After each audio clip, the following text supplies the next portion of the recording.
Welcome, everyone, to another episode of Mastermind Mastery. This is the podcast for you if you are wanting to create or already running peer groups. It's what we call PACs, peer advisory councils. They might be known as mastermind groups, CEO peer groups, all the same. But this is the podcast if you want to run better PACs, that you want to be better at being a moderator, you want to up your game, learn advanced techniques, hear from myself as well as guests, what works, new concepts, trends, techniques. Also learn content, things you can take back to your meetings, different ways to do different things to solve problems that we all have when we're running groups. It will increase your retention, reduce your attrition, get you more members, make you more money. This is the podcast for you. I'm Corner Stolz, the host. I've been doing this since 2005. I built a territory of 10 plus groups, sold for a multiple, started LX Council, Leader Exchange Council in 2012. We are a licensing model. We are the leading educator in the peer advisory council space. We have the podcast. I have a licensing program with certification. I've written 2 books. So today, when you hear this episode, each and every week, it's a new podcast where we dive deep into a topic for 15, 20 minutes. One week, it's me doing a deep dive on all the experience and insights from not only today with our entire licensed partner community or the past, what I've learned along the way, but we also have guests that are out there doing groups today that share their insights and new concepts. Well, hello, everyone, and welcome to another episode of Mastermind Mastery. I'm your host, Corner Stolz, and I have a guest today that I am excited for you guys to hear her, Julie Keys. So welcome, Julie. Thanks, Tina. Yeah, and Julie has a podcast as well, and we're going to get into that later. But the reason Julie is here and why you all should continue listening is because she's going to talk about a topic that should be near and dear to your heart, that should be brought up in your peer group meetings with your members. And if it's not, you're doing a disservice. And that topic is, I'm going to throw it to Julie now as a cliffhanger. Sure. Yeah. So we're talking about exit planning, and most business owners don't like exit, right? No, I don't want to hear about it. Yeah. And so right out of the gate, I'm just going to say that exit is just a form of transition. Yes. And so I think if we could do a reframe and talk about transition planning, it's a softer land and it's more open. It's not ambiguous. It's just open. Like exit is a form of transition. Buying out a partner is a form of transition, taking on a new partner, buying another business, selling part of your business, whatever, right? Those are all forms of transition, and business owners need to be prepared for any and all of those, including exit. And if those kinds of things are coming up in the peer group, then let's talk about what I can do to help with, how to get that conversation started. Yes. So let's first start, because I don't want to skip this step because we could easily dive in. First of all, will you tell our listeners today kind of where you're located, a little bit about what you do, and that'll kind of set the stage, because I want them to know that you're a credible source on this topic. Yeah, for sure. So I've been an entrepreneur almost all of my adult life and didn't have the best exit experience about 12 years ago. But I learned a lot from it, and then started consulting for business owners to try to help them achieve a better outcome and just have a more fulfilling life after exit. And like I said, I wasn't going to use exit, didn't I? So we're going to go back to that word transition. Anyway, so I transitioned into consulting, and then from there became a certified exit planner in 2015.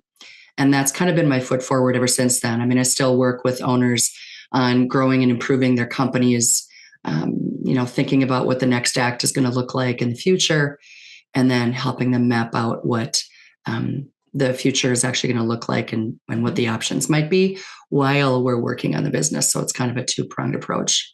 Excellent. And so that's what I do. I'm on the leadership council for the Exit Planning Institute and a faculty member there. So I teach a lot of advisors as well. And in addition to working with business owners, And it's really good work. It's my next act that I've been, working on now for 9 years. And Yes. I don't see myself not doing it for a while. I mean, I think I'm going to be doing this for a while. Excellent.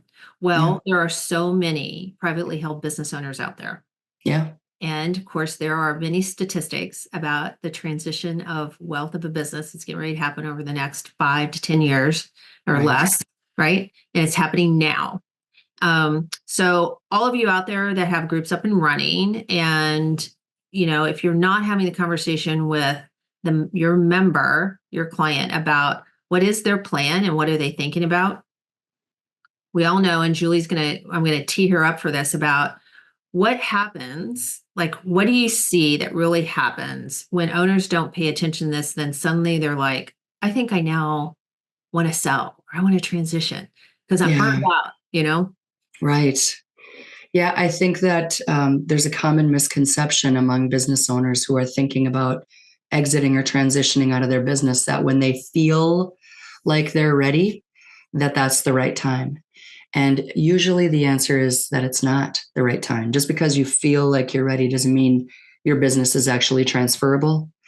And it does not mean that you've actually done the work that you need to do to de-risk yourself. And the statistics are that more than half of businesses will suffer from what we call the 5 Ds. And the 5 Ds are death, divorce, disagreement, disability, and disaster. Disaster can take many forms. Sometimes it's a cyber attack. Sometimes it's a pandemic. Sometimes it's a natural disaster. You just never know. Right. And if you're not ready for those kinds of things, then that can really derail a successful transition. And yeah. And part of the point is that typically the majority of their wealth is tied up in the business. Correct. Right. And so this goes back to you all listening, running groups, is that here it is. They're thinking about their retirement at some point in time, but their wealth is tied up in the business. So when they last minute decide, I want to do, the injustice they do, that Julie, I would love for you to talk about, is they're not getting the highest number they could get because they didn't plan for it. They left it on the table. Right. Right. So well, they've had it up to here, right? For whatever reason. Like when you think about the boomers, they've been through a lot. Like just go back through the last 25 years of history and think about all the things that business owners have had to weather. We don't need to go through the whole chronology, but there's a lot of stuff, right? Yep. And many of them have just don't want to deal with it anymore. Many of them have to stay because they learned that their business is actually not worth what they need it to be worth. And they don't discover what the business is worth and what they need actually to be able to retire and maintain their lifestyle until they've had it up to here. And so the trick is to plan, and to plan early, and have the right people that are on your team and know what they're doing, right? Because there's really no single advisor that ever has all the answers. We need a team to collaborate. So we need the financial advisor, we need a CPA, we need a good attorney, both for estate planning as well as mergers and acquisitions. Those are the core people.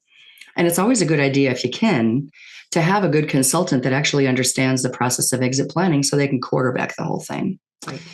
And then you, as the facilitator of the group, you've got a unique relationship with those business owners because you've been working with them and they trust you and they know you, and they're going to ask you for recommendations. I'm thinking about getting this thing started. Something happened, right? My partner and I aren't getting along, or, my wife wants me to just be done, or whatever the conversation is. There's a myriad of them, right? And then they're coming to you because you're a trusted advisor for them. And so it's a good idea to have relationships like that, if you don't already, in your arsenal, that you can, make connections to for your clients. Absolutely. And along these lines with what you said, I want to unpack this a little bit and go back one, which is, how would you recommend kind of opening up dialogue around this with owners? So hypothetically, let's say it's in a meeting, in kind of a group meeting with other CEOs around the table. And what could maybe the facilitator do to sort of start them really voicing and understanding there's a long process here? It's a very long process. There's a couple of questions that they could ask. Here's a question that maybe would get them to be thinking about the business side of it, because there's a business side of readiness, and then there's the owner side of readiness. And those are the two main distinctions when it comes to exit planning. On the business side, they could ask a question like, if you had the opportunity to buy your business, would you buy it? And if the answer is no, why? Why would you not buy it? And be honest with yourself. Right? You don't have to give your answers to anybody but yourself, right? If the answer is yes, then why would you want to buy your business, right? All right. And then on the owner readiness side, say for instance, you just closed on the sale and you're getting up the next morning, you're putting your feet on the floor and you're asking yourself, now what am I going to do? How do you answer that question today? Now what? Because there's some crazy statistic about that. Like when an owner sells, 80 some odd % are unhappy after they sell because they didn't figure out the answer to that question you just asked. Profoundly regret the decision to sell. That's one of the main reasons, because they had no next act plan. Like, what am I going to do with the rest of my life? I think that last quarter of the life that we have in our 60s, 70s, 80s, whatever, that's the best, right? We're taking all of the best knowledge that we've acquired and wisdom that we've acquired, and knowing what the right way to do things, and can take and use that in some other way. And what is that way, right? Is it, do I start another business? Do I invest in other companies? Do I mentor? Do I consult? Do I do none of those things? Do I, spend a lot of time volunteering, traveling, watching the grandkids, playing golf, fishing, all of the above? And if that's the case, then what does that look like? What kind of order? Because we've been living in order for a long time, and having disorder is going to probably drive you right back to the office. The people who fail retirement, right? So not having a plan is one reason why there's that profound regret. Another reason is because they didn't have good advice when they were going through the transition. They didn't have good advisors to help them with orchestrating the best structure and not leaving money on the table and not creating great risk after the fact. Because they've been through all of these years of all of this high risk that they've been managing, right? And the last thing that we want for them is to have risk that they have to carry after the fact. And maybe that means that they decide they don't want to be carrying a note for a buyer. Maybe they will, but maybe that's a small part of the structure, not the biggest part. Maybe there's no earnout. I don't know.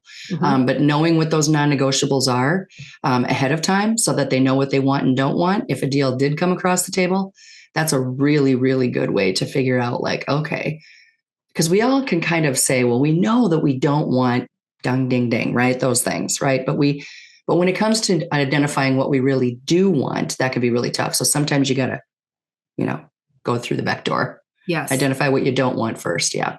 Yeah. And two things about what you said, Julie, to kind of underscore a little bit is, I remember that literally one of a group that I was running, one of the members, we were talking a little bit about this, and this has been a few years ago. And the member goes, oh, I know exactly what I'm going to do after I sell. I'm going to rent an RV, and my wife and I, we're going to go around the country, and we're going to go see all these places. And one of the members said, have you talked to your wife about that? He goes, no. They're like, oh, okay. So he goes, oh, no, she's going to be fine. It's like, oh, no. So the action item was, before the next meeting, you go have this conversation with her, and you come back and you tell your group what she says. And of course, you can imagine. So he goes and has it. It's going to go one or two ways. So it went the way he did not think, was she said, no way am I doing that. I will fly and meet you, but I am not traveling around in an RV. I would have said the same thing. Right? And so he needed a whole new plan, right? And and so the point is, the plan is not, I'm going to play golf and then I'm going to do this, I might do that. That's not the plan. Has to be very detailed. It's about the long term and cover all aspects of your personal life, right? And the people Right. that are in it, obviously. All of the stakeholders that are in it, whether they're in the business or not in the business. Yeah. The people that you want to spend time with are stakeholders, right? Yes. And you absolutely do have to have this conversation with your significant other, because you're going to have your separate lives, and you're going to have your joint things that you do together. And what are they? Mm-hmm. And how often, are we going to participate in these things? And are you okay with me if I decide to, take on board seats? Because if that's the case, then I might have to do some traveling. And if I do some traveling, are you going to come with me? Or are you going to stay back? I mean, right? We got to think about all that stuff. Yeah. And there are many CEOs out there who are candidates for being board members. But that's a big role. It's a tall charge. And they need to understand that it's not fluff, right? I mean, especially if they've had their own board, they know what kind of work goes into that. Mm-hmm. But it can be really fulfilling. Yeah. And then number 2 is, there's always these owners that go, I'm not worried about it. I can sell the company on my own. Da, da, da, da, da. It's like buying a house on their own, right? Without a realtor. So I know you have stories to this. So I just would like for you to take a minute and go, why? What is it? Obviously, they should not do that. So why should they not do that? So as you all that are running your groups out there, right, you hear your members say this. No, right? And why?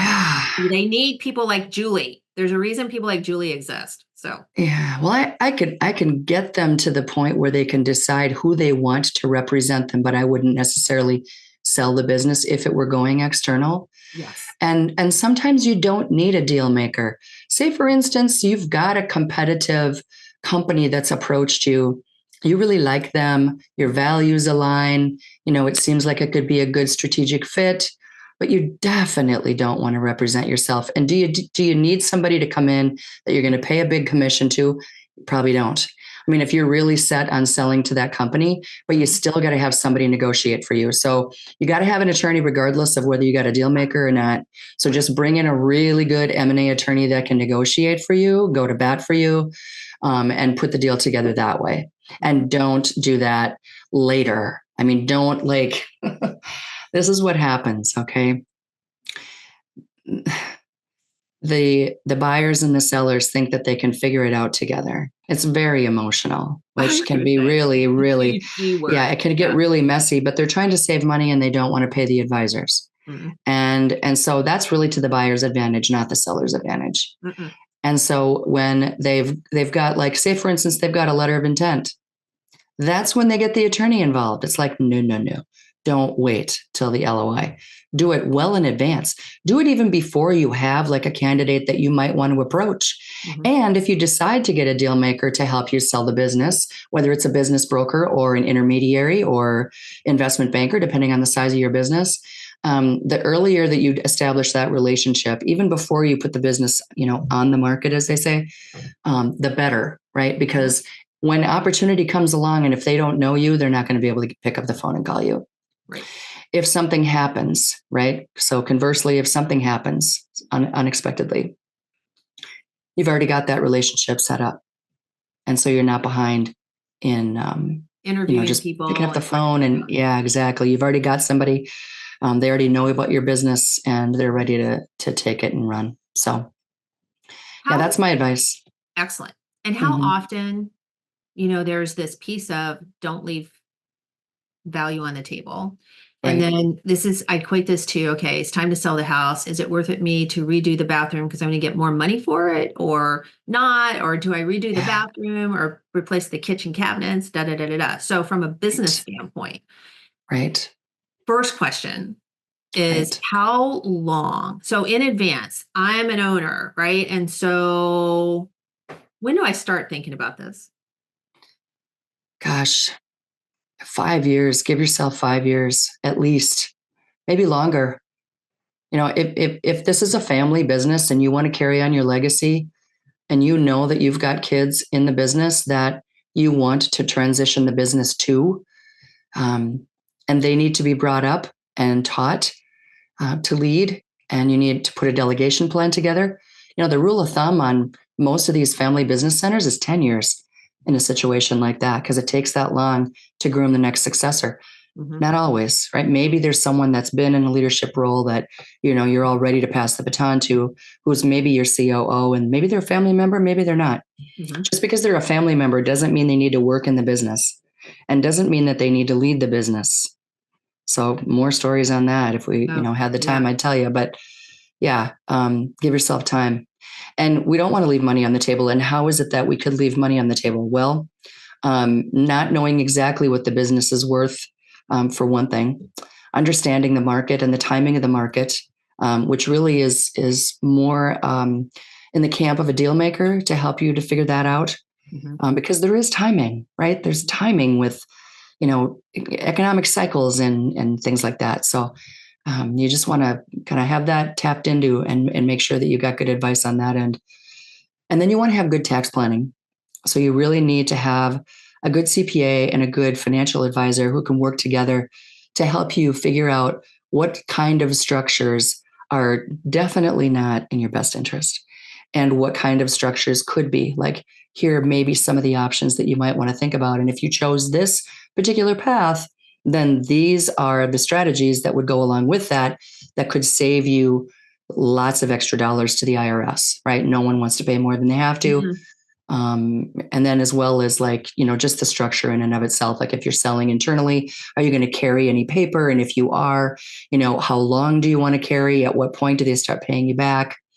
All of that is just, it's so much depends, but those are some of the things, right, that can jeopardize the best outcome for the owner, or conversely make it like the best outcome ever, because you got one shot, really, usually, not always, but usually you got one shot, at doing it right. And you don't want to DIY on something like this. No, nope. Thank you.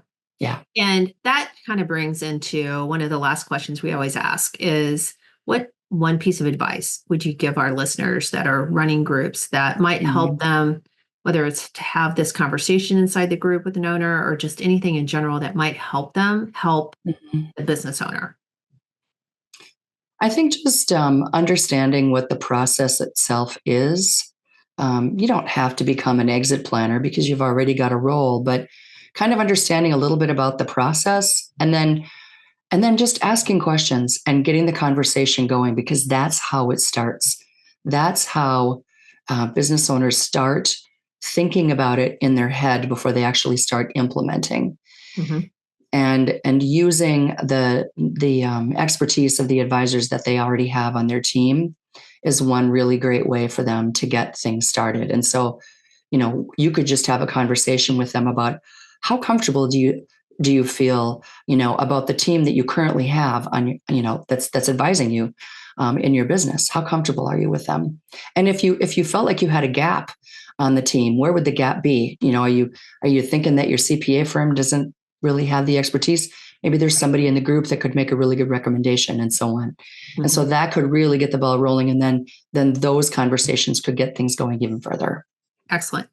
Yeah. And that's helpful. And that brings to mind that what I hope one of the key things that is being taken away from this conversation is to just have the conversation and open up for dialogue.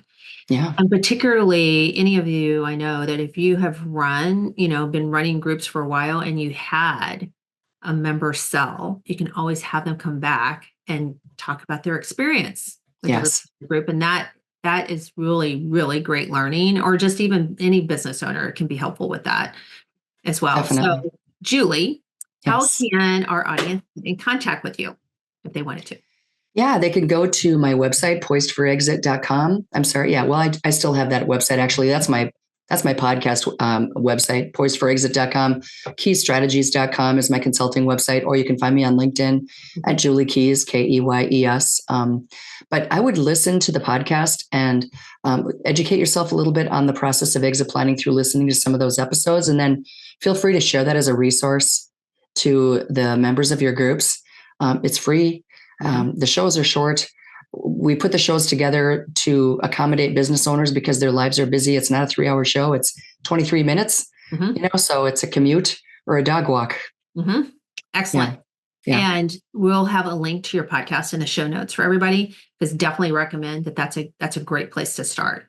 Great. So, Thank you. And definitely go to your website, because I know you have resources there and other thoughts for people. Lots of them. Yeah. Yeah. So thank you. So Julie, You're thanks welcome. for joining, talking about a topic that of the entire time I've been doing Mastermind Mastery podcast, we have not talked about, and it's long overdue.